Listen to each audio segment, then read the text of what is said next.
ক্ষমতায় এলে বুলডোজার চালিয়ে সারা বাংলায় অবৈধ নির্মাণ ভাঙা হবে। হাবড়াতেও অবৈধ নির্মাণ রয়েছে বলে অনেকে আমাকে অভিযোগ করেছে। হাবড়ায় সাংবাদিকদের মুখোমুখি হয়ে জানান বিজেপি প্রার্থী স্বপন মজুমদার।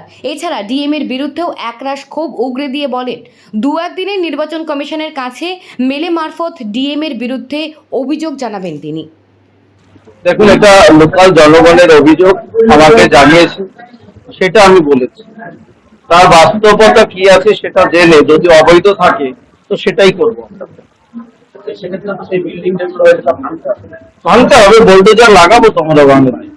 অবৈধভাবে মানুষেরটা মেরে খেয়ে, কাটমানি খেয়ে, চুরি করে যারা এই অবৈধভাবে বিল্ডিং বানাচ্ছে, লোকেরটা জোর করে ছিনিয়ে নিয়ে কম পয়সায় নিয়ে, সেগুলো সারা বাংলায় জুড়ে হচ্ছে। আর সারা বাংলায় বুলডোজার লাগাবো, একদম পরিষ্কার। দেখা যাচ্ছে বেশ কিছু বাড়ির নকশা, এগুলো পারমিশন পাওয়ার নয়, এরকম কিছু পারমিশন এই বোর্ডে হয়েছে। বিএমসিতে টাকা দিলে সব হয়, রাজ্যের শোষণও চাঁদে যায়। টাকা দিলে ওরা একদম রাজ্যপালকে কিভাবে বদনাম করার চেষ্টা করছে, ক্ষমতা দখল করে রাখার জন্য।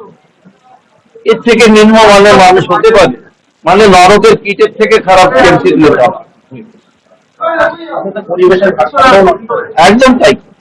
একটা পুকুর, শহরের মধ্যে একটা জলাঞ্জলি বা পুকুর ভরাট করা নিষিদ্ধ কিভাবে সম্ভব? ক্ষমতার অপব্যবহার করে করছে।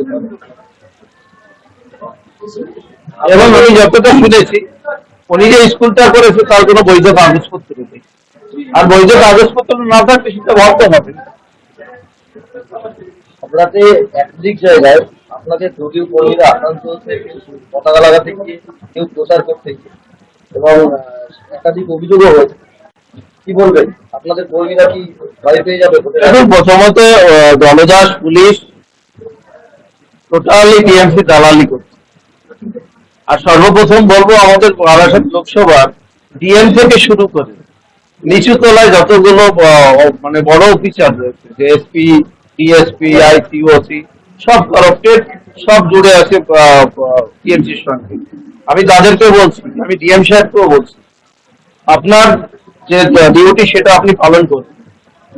আপনার ডিউটি আপনি সঠিকভাবে পালন করছেন না। একদম অন ক্যামেরাই বলছি। আমি নির্বাচন কমিশনকে আজকালকের মধ্যে মেল করব এবং ওনার এগেন্সটে চিঠি করব। এই নির্বাচন সুষ্ঠুভাবে করার দায়িত্ব তার। উনি আজ আরো কি করে এতগুলো কমপ্লেন হয়েছে, তার অ্যাকশন হচ্ছে না। একজন নদী সার্টিফিকেট দেয়নি বসিরহাটের ক্যান্ডিডেট, তার ক্যান্ডিডেটশিপ খারিজ না করে কি করে তাকে বহাল রেখেছে। আমরা এই নিয়ে শেষ পর্যন্ত দেখে ছাড়ব।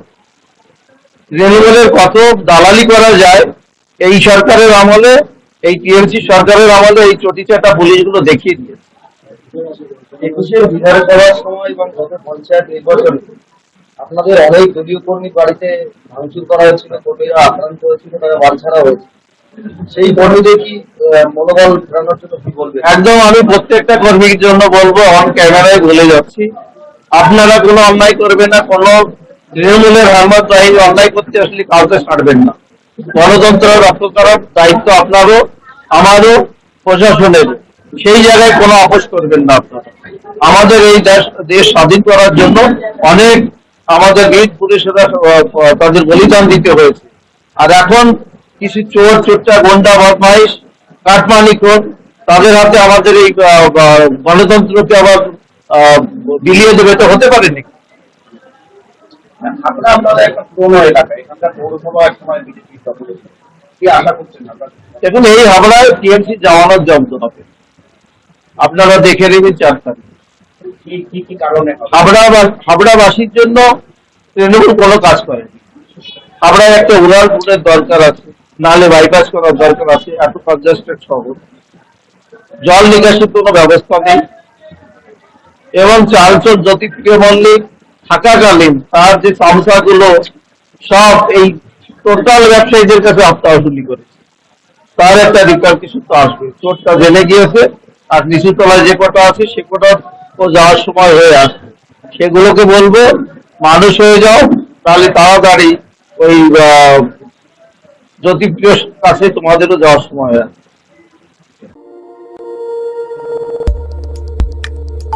আমাদের সাথে থাকুন এবং দেখতে থাকুন নিউজ প্রাইম টাইমস, আপনাদের সাথে আপনাদের পাশে।